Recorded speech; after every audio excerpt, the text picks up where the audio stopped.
nous disent que l'Ocharva Yerushalayim, dans la Sechet Baba Metzia d'Aflamed Amukbet, l'Ocharva Yerushalayim est là, chez Midou Dinerim al-Din Torah, Velo al-Chol Lifnim Mishurat Adin. La raison de la destruction d'Yerushalayim, c'est parce que lorsqu'il y avait des litiges, alors il s'acharnait pour s'agripper à la ligne du Din, et ils n'ont pas été au-delà de cette ligne.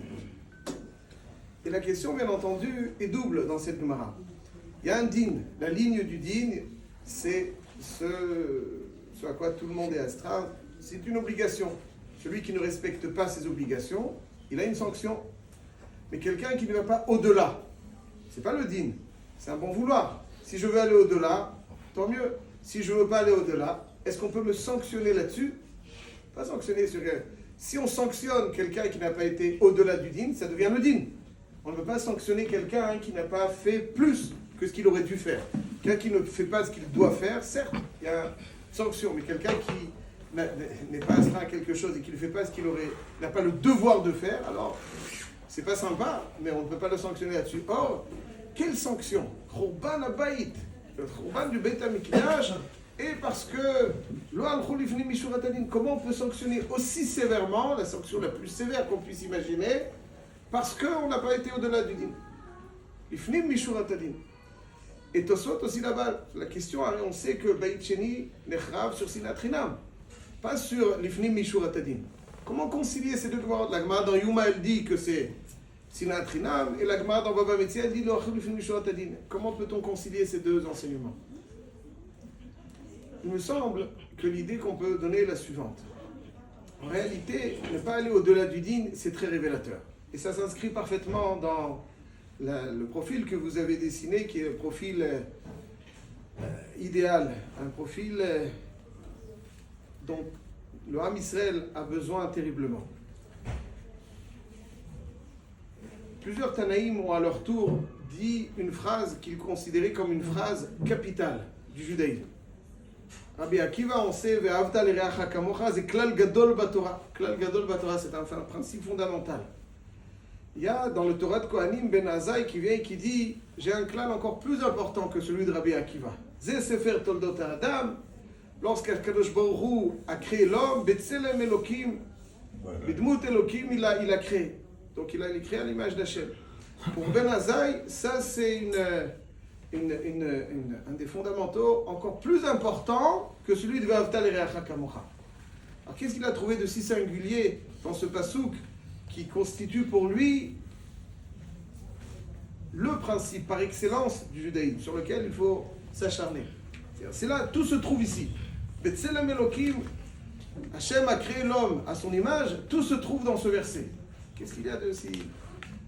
Nos maîtres nous expliquent comme ça. En fait, je dirais très succinctement, Ve'avta l'ereacha kamocha, c'est aimer ton prochain comme toi-même, comme ça on traduit en français. Mais en réalité, cette traduction n'est pas évidente du tout. Pourquoi? Il n'y a pas marqué Ve'avta et reacha kamocha. Lorsqu'on dit on aime quelqu'un, on est ani ohev oto. On ne dit pas ani ohev lo. Ani ohev lo, ani ohev oto. Alors on a dû dire Ve'avta et reacha kamocha. C'est-à-dire Ve'avta le reacha kamocha. Tu aimeras pour ton prochain. C'est-à-dire quoi, tu aimeras pour ton prochain? Beaucoup de Rishonim m'expliquent qu'en réalité, il ne s'agit pas ici d'aimer son prochain comme soi-même, comme c'est traduit peut-être, mais d'aimer pour son prochain. Aimer lui offrir ce que j'aime qu'on m'offre. Lui donner ce que j'aime, ce qui est bon pour moi. J'aime bien qu'on me fasse un petit sourire, ça me remonte, ça me réchauffe le cœur. Offre-le lui toi aussi. Tu aimes bien qu'on vienne t'aider, toi aussi, donc fais-le pour l'autre. Et le Malbim, dans Parashat Kedoshim, il dit à Chidush. La connotation de ce verset, Ve'avta l'ereacha kamocha, c'est-à-dire ce que tu attends, fais-le aux autres. Ça donne une petite connotation d'altruisme, un petit peu avec une petite pointe d'égocentrisme. Je dois me soucier de l'autre quelque part parce que moi aussi j'en ai besoin. Et si tu veux qu'un jour quelqu'un se soucie de toi, de la même façon que tu veux qu'on se soucie de toi, offre à l'autre pour que toi aussi, quelque part, un jour ça te revienne. Donc il y a une petite pointe d'égocentrisme dans ce. Ben Azai, il dit qu'il a un pasouk encore plus grand que ce pasouk de Ve'avta l'ereacha kamocha. C'est quoi le Tselem Elokim? Le Tselem Elokim, c'est quelque chose de très subtil, c'est avoir la capacité, pas simplement d'aimer l'autre parce qu'on s'aime soi-même, parce qu'on s'aime soi-même dans le sens d'un intérêt personnel, mais savoir sentir l'autre exactement de la même façon que le bras gauche sent les douleurs du bras droit. Est-ce que le bras gauche s'occupe, lorsque le bras droit a une douleur, est-ce qu'il s'occupe de lui parce que toi tu vas me le faire en retour? C'est un gouffre. Je sens l'autre parce que c'est moi. Dans son essence, le Ham Israël constitue une seule et unique entité. Toutes les Neshamot sont unies. En réalité, on ne constitue qu'une seule entité.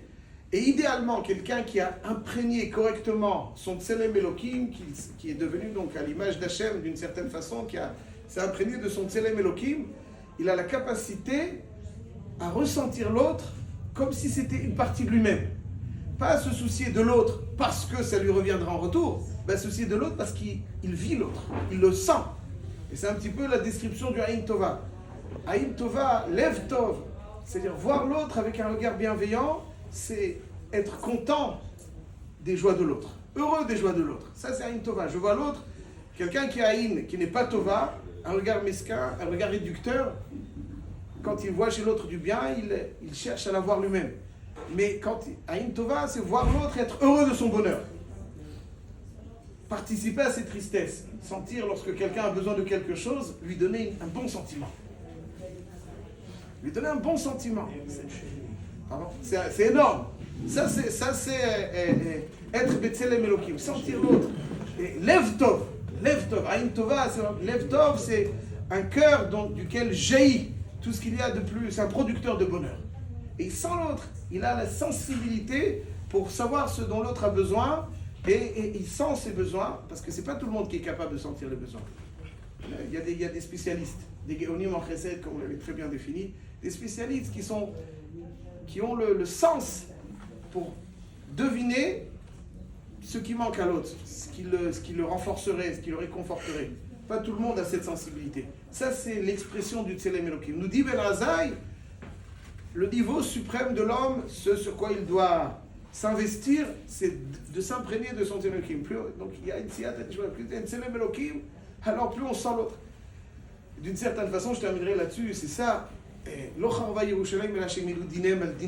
semble que on ne sanctionne pas parce qu'il n'a pas été l'Ifnim Mishuratadim, mais c'est un signe révélateur.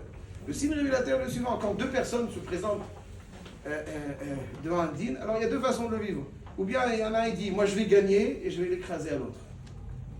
Il y a beaucoup d'émotions, hein, ça c'est facile à dire dans la nature. Il y a beaucoup d'émotions dans un din.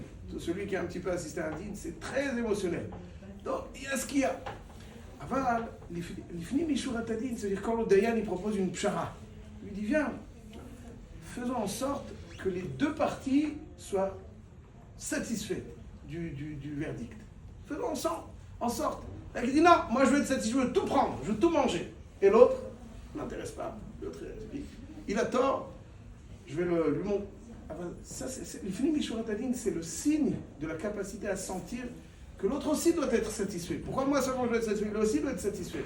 C'est le signe donc de ce lien, d'avoir la capacité à sentir l'autre, à sentir ses besoins, à sentir ses frustrations, à sentir ses déceptions, à sentir ses joies. Et lorsqu'on ne va pas l'ifnim mishuratadim, donc c'est une forme d'expression du sinatrinam, et donc c'est le signe que les âmes ne sont pas unies, et que lorsque les âmes ne sont pas unies, le récipient dans lequel Hachem va venir résider n'est plus. C'est pas une sanction, pas chute, il n'y a plus, le récipient il s'est cassé. Quand on peut pas remplir on peut pas remplir un récipient cassé, c'est une sanction. C'est une réalité triste et malheureuse, mais c'est une réalité. Lorsque les neshamot ne sont pas unis, alors le réceptacle dans lequel Hachem va venir résider est scindé, et donc l'ifnim mishuratadim, c'est le signe de ce lien, de cette capacité à ressentir l'autre.